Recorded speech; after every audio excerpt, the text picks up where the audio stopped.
Yo, I'm back. As promised, I am here to make my Fear Street Prom Queen movie review. I'm not gonna lie, I wasn't intending on making this video so late. I ended up doing a double feature. I watched Until Dawn and then then Fear Street Prom Queen. So yeah. Now let me give some backstory. I'm a pretty big fan of the original trilogy that came out in 2021. I watched them back, when they released every Friday. Also, gotta shape up, like I said. So going into this one, I knew that it was like loosely connected to the previous three. From what I gathered after watching this movie, it takes place in the same universe. One second. Sorry about that. I have returned. Shit, what was I saying? Yeah. So from what I gauged, it still takes place in the same universe, but it's more of an isolated incident. So it has nothing to do with the curse or, Seraphir, the goods, none of that. This is just a standalone story.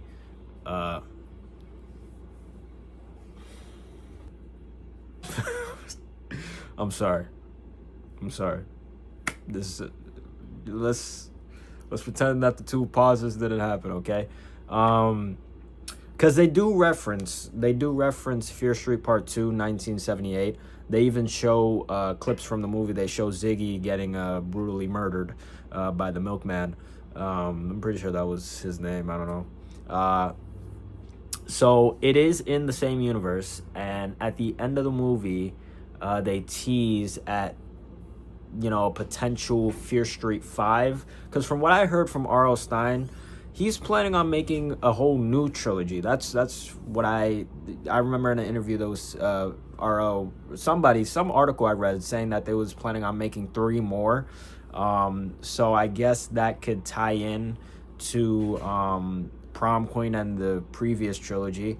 But as for the movie itself, I will say, I'm not gonna lie, I'm gonna have to watch it again. I'm gonna be totally honest with you, because I watched it in my living room with my sister, because we was watching Until Dawn and then this back to back. And my nephews were running around, and I know for a fact I missed a lot of important details, and even some of the motive just flew right over my head. So I definitely need to see this again to get my final opinions on it. But based on my first experience, it was pretty solid. Is it as good as the trilogy? Probably not. This is a much more compact story. It's not as big, as grand, as complex as the trilogy was. This is just kind of like your typical slasher, Scream-esque one and done. And I would say it's pretty solid. Some of the kills are cool, and the killers were, they were alright. But let's get into the characters. All right, so we have Lori, our new protagonist. She's played by India Fowler. And we also have Fina Straza, who plays Tiffany. She's kind of like the bitchy girl. And all these characters, they're nominees for Prom Queen of 1988, Shady Side. So there's that. We also have Melissa, played by Ella Rubin, who was in last month's Until Dawn. She was the main character in Until Dawn. She played Clover. She was also in Honora. And I was confused at first, because I'm like, I didn't see her in Honora. She's actually Honora's sister, who was like, yo, did you pick up the milk? So I didn't pick up on that, but she is in Honora, and she was in that movie with Anne Hathaway, The Idea of You. She played Anne Hathaway's daughter. So yeah, and now she's in this. She was cool in Until Dawn. I enjoyed her as the final girl, Clover. And she was cool in this. My only issue with her character is I just wish they delved more into what her deal was, what Melissa's deal was, because throughout the movie we see her, she's sucking up to Tiffany, all that shit, but then she, I don't know if she has like, from, I don't know, she's like, she tries to help Lori at one point, and she feels bad for Lori, and she tried to tell Lori something, but Tiffany cut her off, and we never know what it was, because Melissa gets killed, like a few, like literally the next scene. So yeah, I feel like a majority of the characters in this movie are very they didn't get as fleshed out as they should have. This is a very short movie. This is the shortest movie out of all the Fear Street movies. This is like an hour 30. All the other ones are like an hour 40, hour 50 plus. So this is it. It was definitely very short. We also have some of the other prom queen candidates. Ariana Greenblatt is in this. She was in quite a bit. She's definitely the biggest name in this, and as expected, she's the first of the prom queen candidates to get killed. The first one in the movie to get killed, which is to be expected. I wasn't expecting her to be in the whole movie. I don't know. I saw some people on TikTok saying, "Oh, she's gonna live her attack scene." Okay, those people are a little delusional. But yeah, she plays Christy, this like too cool for school type of girl who sells drugs. So there's that. Then there's Rebecca Black. I'm pretty sure I'm saying that right. Black. It's A and then Black. She plays I don't know, but she's one of the candidates. And then who's the other one? Where is it? Elan O'Driscoll. She plays another candidate. We also have Cam Cameron in this movie. Cam is playing Tyler. Cam Cameron is, from Summer I Turned Pretty. The actor is David. And we also have one of the guys from American Pie and the Catherine Watterson. Tiffany's she plays Tiffany's mother in the movie, and she was in I think last year's AI movie, and I'm pretty sure Alien Covenant, I think. And then rounding out the cast, we have Susanna Sun, who plays Megan, Lori's best friend. So Lori's this she's this average high school girl who wants to be popular. Something happened with her family, like her mom got accused of stabbing her dad in the face. It turned out to be Tiffany's mother, and the killers in this movie is Tiffany and her parents, because she wants to be prom queen and all that shit. There was more to the motive. Like literally, I was watching the movie and I'm looking at this woman give her the monologue speech, the shit, what's that word? Why is it blank? The motive. I'm hearing her give the motive speech, and it's just going right over my head because I can't hear shit because my nephews were being loud.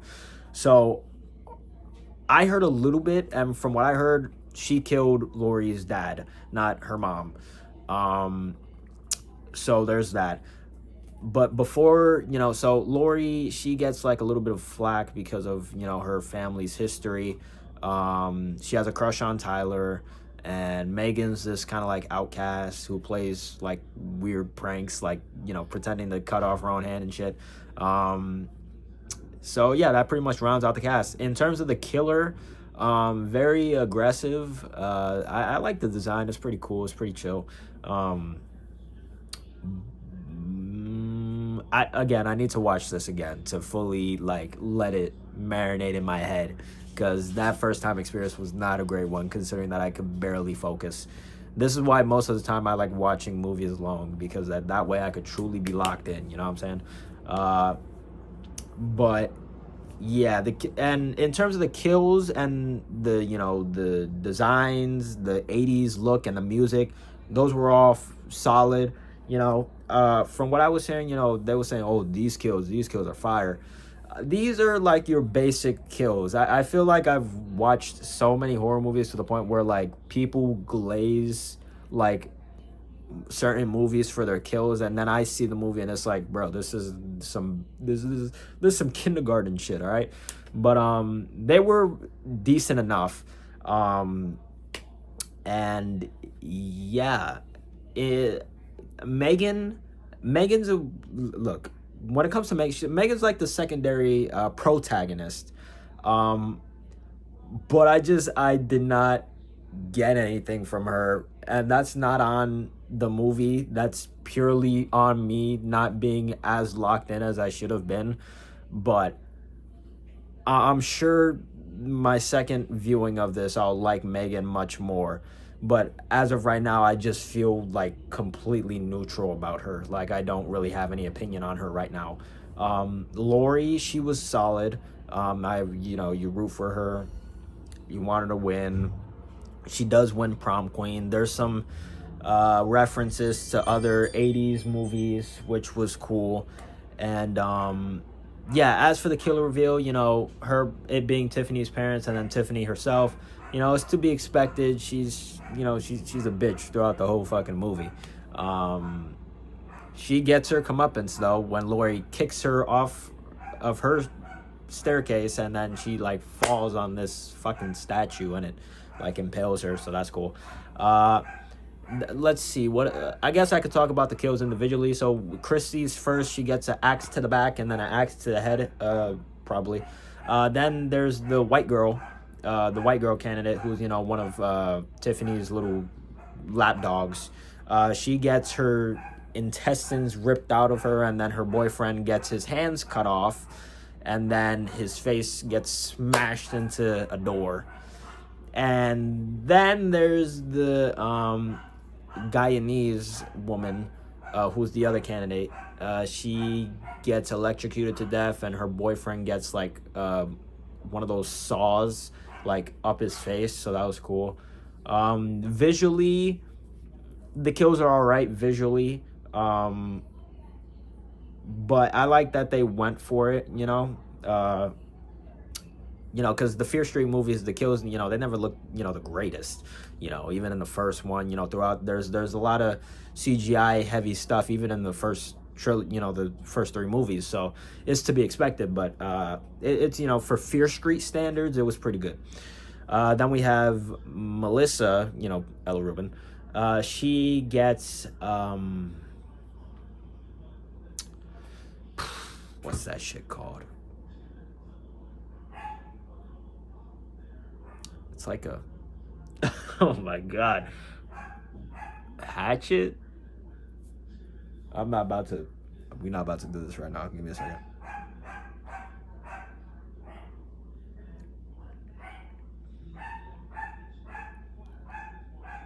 No. It's something else. Meat cleaver. Meat cleaver? I think it's a meat cleaver. Meat slicer, meat cleaver. Yeah, meat cleaver. I had to get there. I'm sorry. Yeah, a meat cleaver. She gets a meat cleaver to the head, or to the face, and it's in that moment it's revealed that there are two killers. In reality, there's actually three killers. But I'm pretty sure her Tiffany's parents did all the killing, while Tiffany was, in the dance floor. Tyler, the love interest, he's pretty basic. He's no Cam Cameron. I can say that much. He gets a knife to the head, so there's that. The janitor, who was like a red herring, he gets killed. This one guy gets his head chopped off, and this one girl gets her leg chopped off. And the principal gets his arm chopped off. There's like a false third act, or a false ending where, the killer just goes straight for Lori in a whole crowd of people on the dance floor. But they inevitably stop him, and then as it was Tiffany's dad, and then they go back to Tiffany's house, Lori and Tiffany, and then the mom comes home and it's revealed, oh, it's the mom, and then Tiffany and Lori hide in the closet, and then it's revealed, oh, it's Tiffany too. So there's that. But yeah, in terms of, I would say my favorite character is obviously Lori. I got the most from her. Most of these characters, they're pretty bland. Besides Lori, Tiffany, I liked Melissa. I just wish they could have expanded more on what her deal was and why she gave a shit about Lori. Because throughout the movie, she's like giving Lori these like looks, you know. And I just kind of hope I wanted them to elaborate on it. Okay, you know, I wanted more elaboration. Why set the shit up if it's not gonna have a payoff? You know what I'm saying? If you're not gonna fucking explain it, why even have it there to begin with? Why the fuck would you show me something if I couldn't have it? You know what I'm saying? Yeah, let me know if you get that reference. I'll just say it. It's that Adam Sandler movie where that black guy was mad that when Adam showed him that, you know what I mean. But yeah, and Megan was good. I just, you know, I feel neutral about her now because I wasn't really paying attention to her, but I'm pretty sure she was solid from what I got. And yeah, whatever they plan to do in the future, I'm excited. You know, the Fear Street movies have been consistently good. I've enjoyed myself thoroughly with all of them. And yeah, overall, this was a solid time. I'm definitely gonna watch it again. You know, it's on Netflix, so you know, word. But yeah, that's about it. That's about it. My little scattered Fear Street Prom Queen review. So yeah, this was one of my most anticipated movies of the year. Did it disappoint? No, I would say this is a solid slasher. I feel like people aren't really gonna like this movie solely because it's not as grand as the trilogy, but that's to be expected. You know, it's like, and anyways, they hint at the end of the movie that maybe maybe we'll have a new trilogy and we'll bring back Sam and Dina and maybe even Lori and see them team up, because at the end of the trilogy we see somebody take that book, and at the end of Prom Queen we see Tiffany's mother. We see the mark from the book come out of Tiffany's mother's blood after Lori whacks her in the head with a trophy. So there's a lot that they could do. Okay, this could, if anything, this could be building up to something. Like if they do make another trilogy, right? Let's say they make another trilogy. 3. Let's say they bring back Sam, Dina, Josh, Lori, Megan, because Megan survived too. Who else survived? I think that's it. We could have a continuation. You know, both stories come together. We could even maybe add some new faces. See who took that book. See if they're, what's to come. They could start the curse back up again. You know, who knows? They could reveal what's up with Tiffany's mother's. What's up with her. There's a lot that they can do. A story that they could tell if they wanted to. And honestly, I'm down for it. I'm down for like a little crossover. The Sam, Dina, Josh, Lori, Megan all teaming up together to face a new threat for Shadyside. I'm down for that, because 94, which is part 1, that's 6 years. That's 6 years from 88. So that means, and that's high school. So I think it's the senior prom. So okay, so that means Lori and Megan are only like 6 years older than Sam and Dina. So whatever story they could tell, and by the time they do tell it, Sam and Dina will be out of high school. So if they want to tell a story, maybe 1996, the Scream era, or even the, early 2000s, if they want to go that far for Fear Street, I think a early 2000s Fear Street movie could work. I could see that working.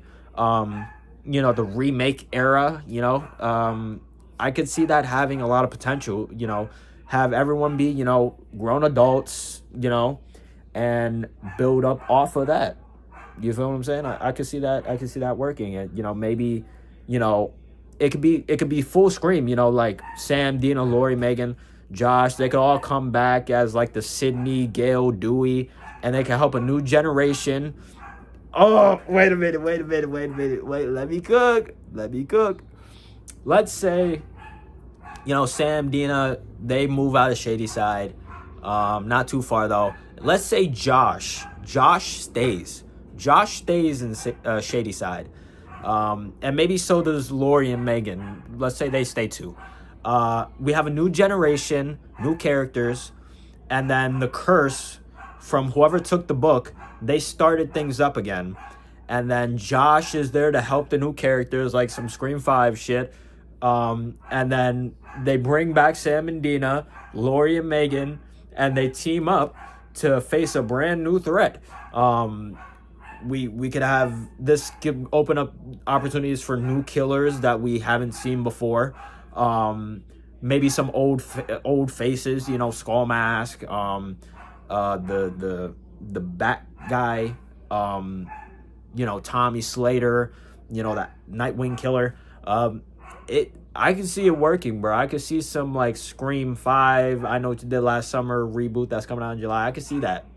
I could see that for Fear Street Prom Queen. I mean, I could see that for, you know, the next trilogy.